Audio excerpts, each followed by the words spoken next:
Hebrew పత్రిక 11వ అధ్యాయము 10వ వచనం. దేవుడు దేనికి శిల్పియు నిర్మాణకుడై ఉన్నాడో పునాదులు గల ఆ పట్టణము కొరకు అబ్రహాము ఎదురు చూచుచూ ఉండెను. అబ్రహాము దేవుని స్నేహితుడు. అబ్రహాము గొప్ప సంపన్నుడు. ఆదికాండం 13లో లోతు అబ్రహాము కలిసి నివసించలేనంత విస్తారమైన ఆస్తి వారికి. నిందారహితముగా నడుచుకున్నాడు. తన కుటుంబాన్ని గురించి దేవుడే సాక్ష్యం ఇచ్చాడు.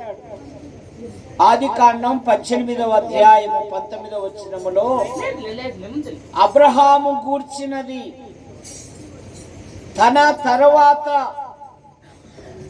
తన ఇంటి వారును తన వారును దేవుని యందు భయభక్తులు కలిగి జీవించాలని అబ్రహాము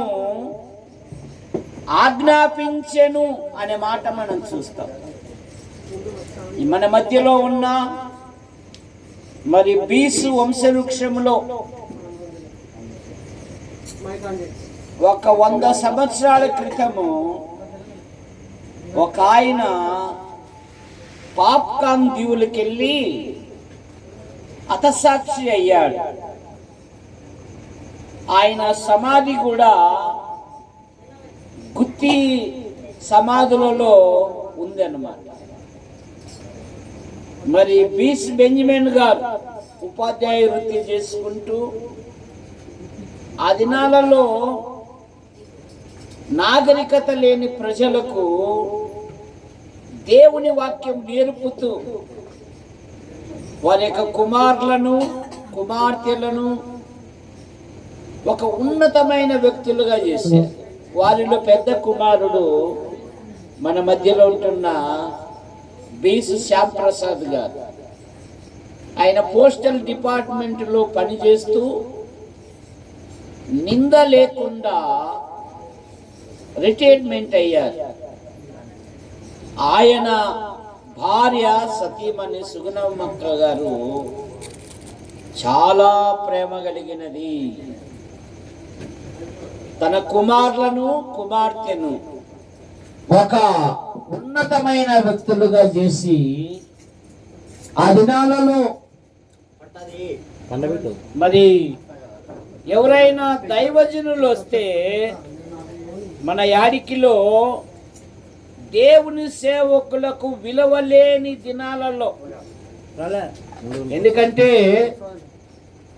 నేను రక్షింపబడిన దినాలలో మతం ఏమనేదంటే వాడు బతకలేక బైబిల్ పెట్టారండి అనేవాడు.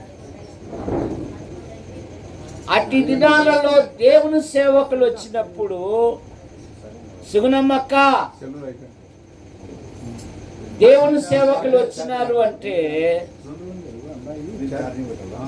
ఆమె దైవజనులకు పరిచర్య చేసేది, సాకులు చెప్పేది కాదు. రాణి దానం నేను ఏర్పాటు చేస్తాను అని. కనుక దేవుని యందు భయభక్తులు కలిగిన కుటుంబం. నిన్న శనివారము మా మామగారి క్యాలెండర్ ఇచ్చేకొచ్చా. ఆయన అంటున్నాడు, ధనం జీతాలు లేవు స్వామి, 1వ తేదీ వస్తాయి, అప్పుడు ఇచ్చో స్వామి అంటున్నాడు. మామ నిన్నోడేదన్నారు మామ డబ్బు అన్నాను అని ఓ మాట ప్రార్థన చేసి కూడా వెళ్ళాడు. ఈరోజు సాయంత్రము జాసివా తెలియజేస్తే అదేంది నిన్న మాట్లాడాను కదా, మరణము సహజము, ఎప్పుడైనా రావచ్చు. కానీ క్రైస్తవునికి మరణము నిద్ర వంటిది. నిద్రపోయిన వారు మరలా లేస్తారు. ప్రతి ఆదివారము శ్యామ్ ప్రసాద్ గారు ధవల వస్త్రాలు, తెల్లని వస్త్రాలు వేసి టక్కు లేకుండా చక్కగా దైవ గ్రంథం పట్టుకొని ఆరాధనకు వెళ్ళేవాడు గుత్తికి. చాలా ఆధ్యాత్మికమైన విషయాలలో మరి ఎన్నో ఆత్మీయమైన విషయాలు తెలుసుకున్నవారు. అబ్రహాములాగా ఒక స్థలము నుండి ఇంకొక స్థలమునకు చేర్చబడ్డారు. కానీ సజీవులుగా ఉన్న మన పరిస్థితి ఏమి? మతము మృతము. మతము నిన్ను రక్షించదు. మత సంబంధమైన పేర్ల ద్వారా నువ్వు దేవుని రాజ్యానికి వెళ్ళలేవు.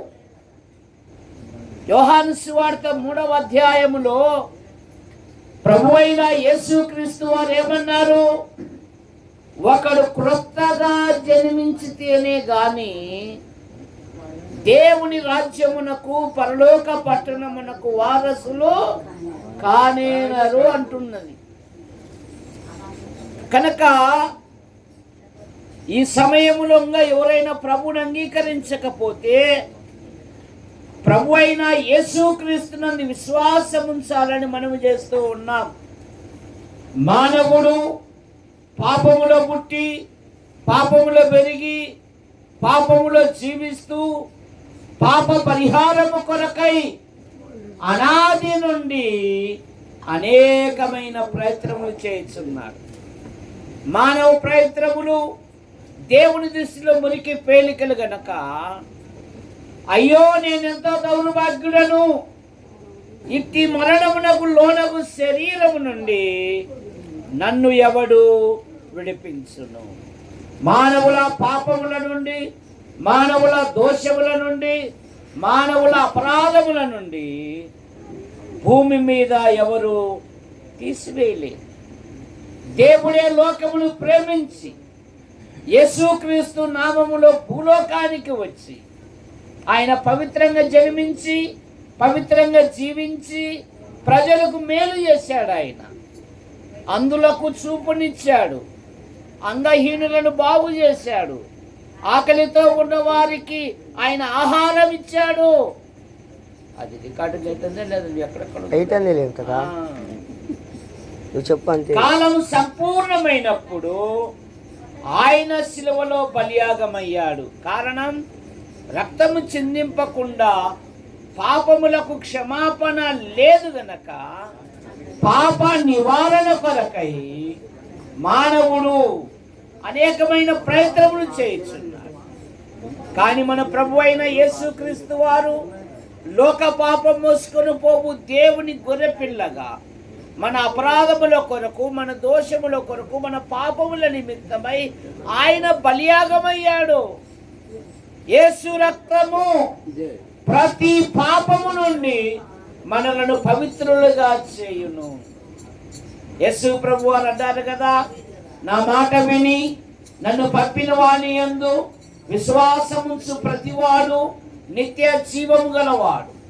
వాడు మరణంలో నుండి తీర్పులోనికి రాక జీవములోనికి దాటి ఉన్నాడు.